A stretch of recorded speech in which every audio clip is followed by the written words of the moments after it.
Pakinggan natin itong balitang ito ni Ted Filon kung saan pinirmahan na yung budget. Ang unahing balita, formal nga pong nilagdaan ni Pangulong Marcos Jr. ang pambansang budget para nga sa 2025 o ang General Appropriations Act mula sa 6.35 trillion pesos. Ito'y bumaba daw sa halos 6.33. Ayan o.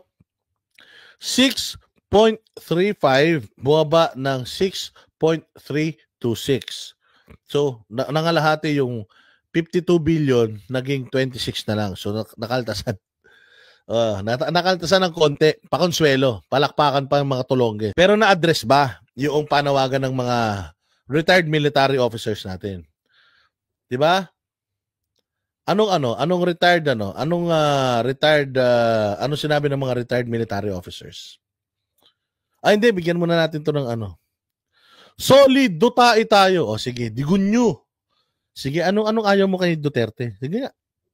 Anong ayaw mo? Lagay mo nga dyan.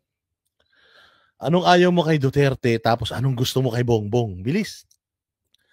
Anong nagawa ni Duterte na hindi nagawa na nalagpasan ni Bongbong? Bilisan mo, ilagay mo dyan. Digunyo. Total, nang bash ka na rin lang naman dito.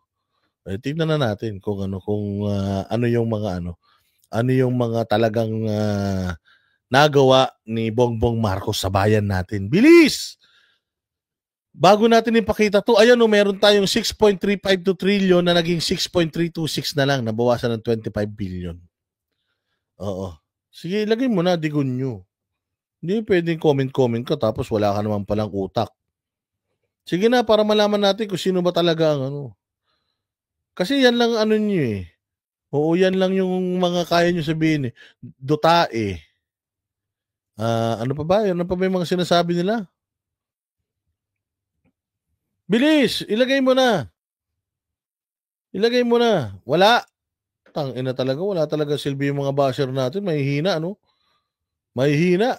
Wala talaga. Hindi nila kayang, hindi nila kayang maglagay. Piatos. Ano ba? Anak ng tinapay, Wala magandang argumento, no? Diba? Binibigyan natin sila ng pagkakataon na kumbinsihin tayo. Maglagay kayo dyan ng magandang nagawa ni Bongbong Marcos para ipagbunyi natin. Wala mo sila masabi. Di ba? Wala. Shiminit. Shiminit? Gago, mas magaling mag-English si Inday Sara. Tumigil kayo. So, yun, mga bossing. So, ang ang punto dito, ano kaya ang saloobin ng yung nag-open letter kay BBM na mga retired military officers? O lalo na si Kapitan Dado, may mga banta pa naman si Kapitan Dado na kikilos na daw sila kung hindi pa magpapadrug test si Bongbong Marcos. Nako po. Oo, medyo delikado yung mga ganyang pronouncements.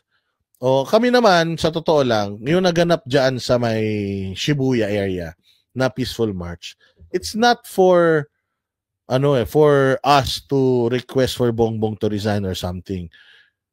Yung peaceful rally na yon is support kay Inday Sara para doon sa napipintong impeachment. Tinututulan po natin yun. Yun po yun. In the process, mag-resign si Bongbong, di maganda. In the process, biglang tamarin na siya, ayaw niya na maging presidente, di maganda. Pero it's not a call for President Bongbong Marcos to step down. It's actually a call for President Bongbong Marcos to help yung kanyang ka-unit team na si Inday Sara na tinatrabaho ng mga kasamahan din naman nila. Trillion pesos na lamang. Dahil nga daw po ay gumamit ng kanyang veto powers ang Pangulo sa higit na 194 billion pesos na alokasyon na hindi umano naaayon sa mga prioridad ng pamahalaan. 194 billion na alokasyon, ito po yung insertions na hindi naaayon, binawasan lang niya ng 25. Binawasan lang niya ng 25, so meron pa rin 170 plus billion na hindi naaayon sa gastusin ng bayang Pilipinas. May corruption doon o wala? Meron. Pwedeng magkaroon. Why? Hindi nga po natin ini-expect itong perang ito eh. Itong mga pera nga na ito na dapat nakalagay po sa importanteng mga sektor ng bayan natin, hindi na ilagay. PhilHealth, zero budget pa din, mga boss. Tapos yung bagong balita na yung PDIC. PDIC ha? Oo, yan po yung nagbibigay po Oo, nagbibigay po ng insurance sa may mga pera sa bangko. So imagine, kapag kinuha mo pala itong pera na ito, ipinarking mo, inilagay mo dito sa, kumbaga parang ginawa mong emergency funds mo, pag na-bankrupt yung isang bangko, dating meron kang insurance na 500,000, kahit ba 2 milyon yung pera mo doon, na bankrupt yung bangko, may makukuha ka pa rin pa konsuelo ni Bobo kahit 500,000. Yun yung manggagaling sana sa PDIC. Pero dahil nga pati PDIC kinuha nila ng budget, so delikado pati yung mga pera natin sa bangko. Imagine, nananahimik yung mga pera natin sa bangko, nilagay nila sa alanganin. Basta susunod, wala nang magbangko. Kapag ang tao lahat nag-pull out ng pera nila sa bangko, wala, babagsak ang ekonomiya ng Pilipinas. Kapag ang tao magtatago ng pera nila at hindi gagastusin, ibabaul na lang nila, o walang cash flow. Masisira ang bayan natin pag ganyan. Sabi ko nga sa inyo, ito yung mga hindi nakikita, hindi naman tayo eksperto sa ekonomiya, pero yung mga ganitong basic naman, alam naman natin to kahit papaano. Kulang-kulang 200 bilyon na idinagdag. Budget na idinagdag sa hindi kapaki-pakinabang na proyekto. Tapos nagagalit tayo sa mga Duterte. Tapos nagagalit tayo sa 125 million ni Inday Sara. Magagalit kayo sa 400 million na confidential funds ng Davao. Tingnan nyo Davao. Tingnan nyo gaano kalinis ang Davao. Tingnan nyo gaano kaayos ang Davao. May utang ba Davao? Wala. Bago nyo ikumpara yung laki ng confidential funds ng City of Davao versus confidential funds ng Quezon City, tingnan nyo gaano kagulo Quezon City. Tingnan nyo gaano kaganda ang Davao. Ikumpara nyo. Oh. Yun lang yun. Kabilang po sa navito ang 26 na bilyong pisong alokasyon sa DPWH at 168 billion na naandoon sa program appropriations. Hindi po naman daw na ibalik ang tinapyas na pondo ng Education Department. Yan, nangako siya kay Angara na ibabalik ko yan.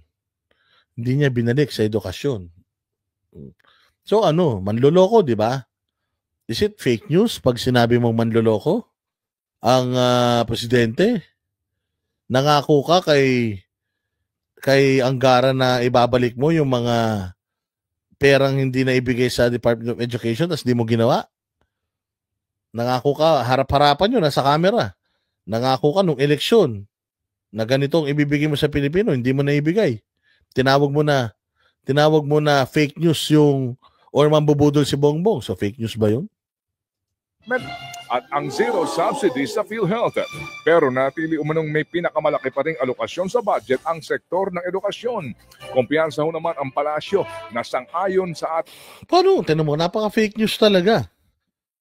Sektor pa rin daw ng edukasyon ang may pinakamalaking alokasyon sa budget. Lumabas na nga na DPWH yung may pinakamalaking budget allocation tapos sasabihin mo na sektor ng edukasyon pa rin yung may pinakamalaking budget.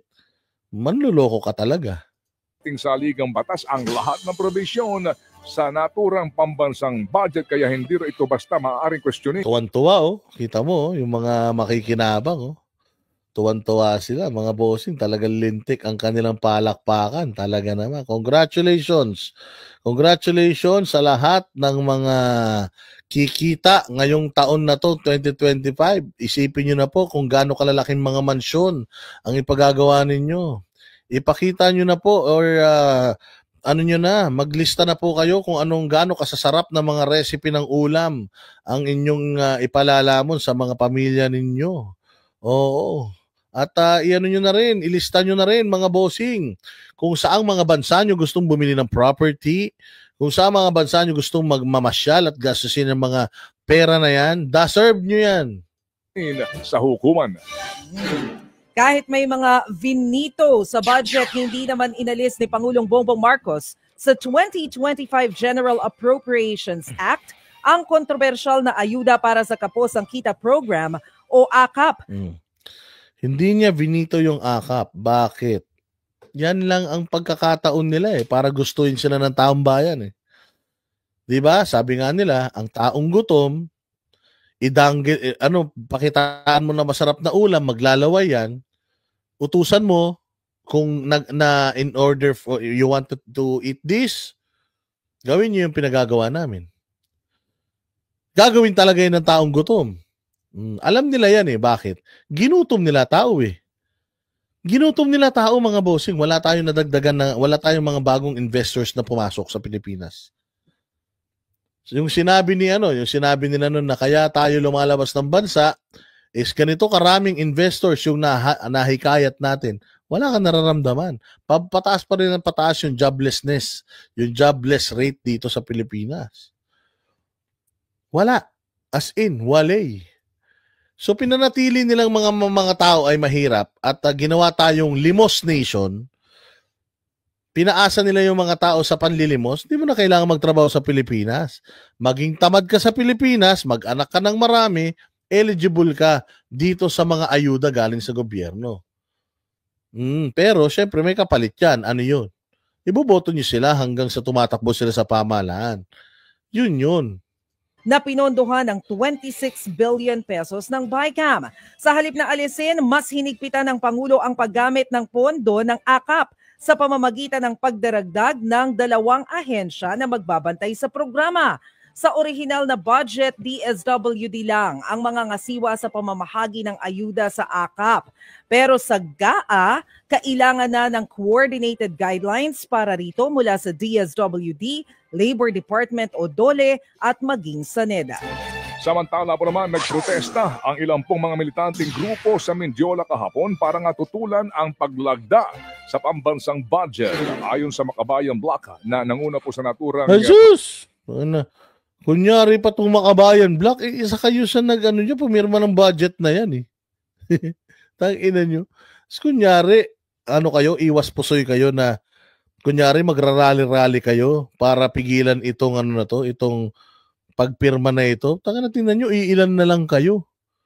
Nabili na kayo, iilang piraso na lang yan Protesta, pakitang tao lamang daw ang pagveto ng Pangulong Junior sa mga probisyon ng budget. Dahil daw sa marami pa raw ang dapat na inayos sa halip na lakihan lalo ang umano'y pork barrel ng mga politiko. Yan tingnan mo yung mga nakatayo. Si Castro at saka si Brosas, mga ulul. Utangin na nyo. Pinipigilan nyo yung budget ni Inday Sara, pero yung budget sa AKAP, hindi nyo napigilan. Hindi kayo kasali dyan sa AKAP. Tangina nyo. Kala nyo kasali kayo sa AKAP? Hindi. Tangina, ginamit lang kayo. Sabagay, baka nakuha nyo na yung mga komisyon ninyo.